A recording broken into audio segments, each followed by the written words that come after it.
Presidente, que recado que o IBAMA traz para o mundo aqui na COP em relação ao Brasil, principalmente essa demanda por reduzir as emissões? É impossível a gente controlar as mudanças climáticas se a gente não manter floresta em pé.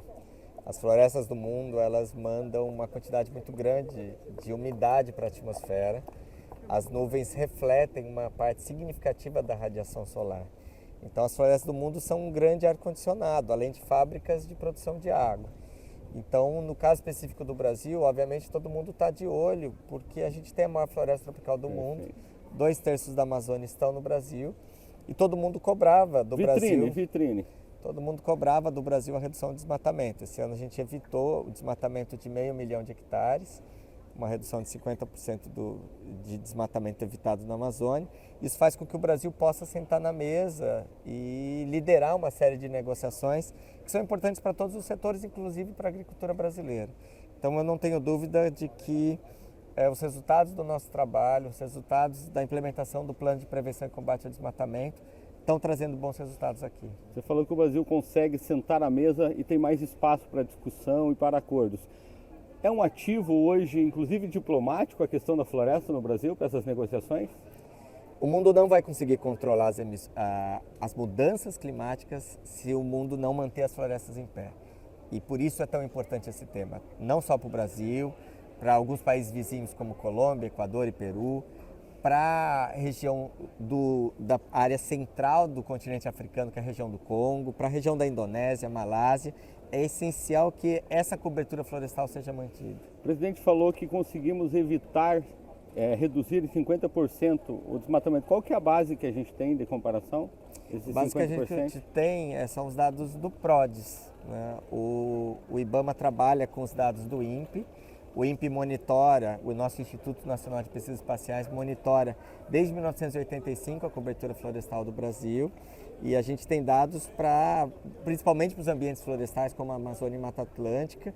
Temos dados muito fiéis para o Cerrado e são com esses dados que o IBAMA trabalha. Mas o período, quando o senhor fala de 50% é em relação ao ano passado, em relação a que período que a gente está tratando? O dado PRODES ele é medido de agosto de um ano a julho do outro, para evitar o período de maior chuva. Perfeito. Se a gente pega o dado do ano passado, que a gente teve muito aumento, com o dado desse ano de redução, de agosto a julho, é 22% para a Amazônia Legal inteira. Se a gente falar apenas do bioma Amazônia, não falando em Amazônia Legal, a gente está falando de 60% PRODES. Ok. E se a gente pegar dados de alerta, os dados de alerta desse ano, que é DETER, a gente está falando aí de pelo menos 50%. Presidente, dois dados que se discute muito nas últimas COPs, nessa também: desmatamento ilegal, combate ao desmatamento ilegal e desmatamento zero. Como é que o senhor trata essa questão? Como é que o senhor vê isso? Isso é possível? Isso está acontecendo? O que a gente vai estar trabalhando, obviamente, no Brasil é pelo desmatamento zero líquido, ou seja, a taxa de crescimento das florestas e a taxa de remoção de florestas ficar estabilizada. Essa é a ideia do desmatamento zero líquido. A gente sabe que no Brasil a gente tem uma situação que não existe em todos os países do mundo, que é a ideia de ter desmatamento legal e desmatamento ilegal. O IBAMA trabalha muito bem no combate ao desmatamento ilegal, porque a gente faz comando e controle. Na fiscalização, eu autuo quem está desmatando ilegalmente, eu embargo, eu proíbo ele de praticar atividade econômica naquela área que ele desmatou ilegalmente. Mas para combater o desmatamento legal, a gente precisa valorizar a floresta em pé.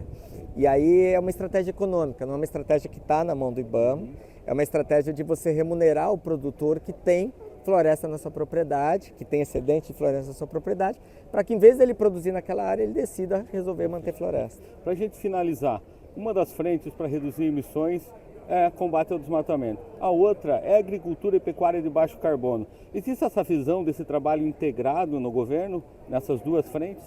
Sim, o governo esse ano deu linhas de crédito diferenciada para a agricultura de baixo carbono no Plano Safra, o maior Plano Safra da história. O governo está investindo muito em recuperação de pastagens, integração lavoura-pecuária-floresta, agricultura regenerativa, fixação de carbono no solo, adubação verde. Então, assim, eu vejo que tem muita coisa acontecendo. A agroindústria no Brasil está investindo pesado no biogás, está investindo pesado na eletrificação com energia solar. Então, assim, eu vejo que existe uma transição acontecendo. Os setores da agricultura que trabalham com exportações já estão trabalhando com rastreabilidade.